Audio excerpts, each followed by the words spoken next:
Meski telah dinyatakan sembuh, para penyintas COVID-19 masih bisa merasakan gejala sakit berkepanjangan yang disebut long COVID. Gejala long COVID bisa muncul bervariasi bagi tiap penyintas dari yang bergejala ringan hingga gejala cukup berat.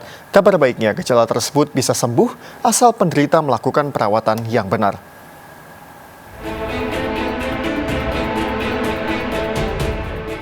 Penderita COVID-19 umumnya akan sembuh dalam waktu 2 hingga 6 minggu. Meski dinyatakan sembuh dengan hasil tes PCR negatif, para penyintas COVID masih bisa merasakan gejala lanjutan di kemudian hari atau bahkan beberapa bulan setelah dinyatakan pulih. Kondisi tersebut dikenal sebagai post-acute sequel of SARS-CoV-2 atau kerap disebut long COVID. Berfokus kepada Juru bicara Satuan Tugas Penanganan COVID-19 Wiku Adhisa Smito menyatakan, long COVID bisa menyerang siapapun yang pernah terkonfirmasi positif virus corona, baik yang bergejala berat, ringan, pasien berusia muda, bahkan yang tidak memiliki komorbid atau penyakit penyerta. Namun penderita long COVID tidak akan menularkan virus COVID pada orang di sekitarnya.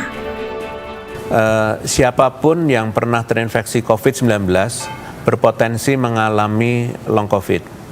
Hal ini sangat tergantung pada daya tahan tubuh dan juga derajat keparahan dari gejala yang dialami saat terjangkit COVID-19. Pada prinsipnya, mereka yang mengalami long COVID dapat sembuh, namun waktu kesembuhannya berbeda untuk setiap orang.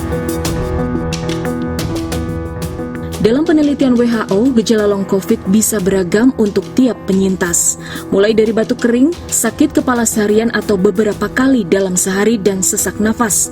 Juga bisa mengalami anosmia atau menurunnya kemampuan indera penciuman, serta mengalami disorientasi tempat dan waktu. Ahli menduga gejala tersebut terjadi karena kerusakan saluran pernafasan, meski hal itu belum dapat dibuktikan secara uji patologis anatomi. Sesak aktivitasnya, kakinya masih lemes, kalau dipaksakan jadi sesak nafas tanpa napas bumi seperti mengi, seperti pada orang asma itu.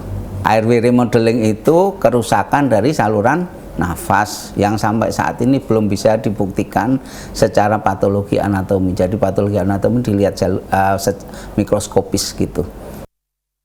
Meski bisa menyerang setiap penyintas, gejala long COVID bisa disembuhkan, tentunya dengan perawatan tertentu, termasuk memperhatikan asupan makanan.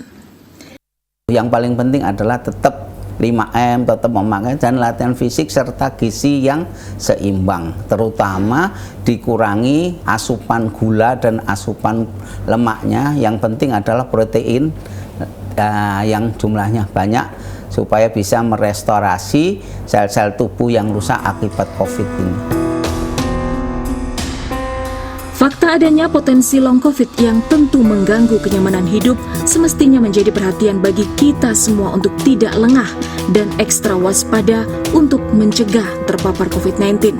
Karena ternyata infeksi COVID meski bisa disembuhkan, namun tetap berpotensi memberi jejak kerusakan di organ tubuh penderita.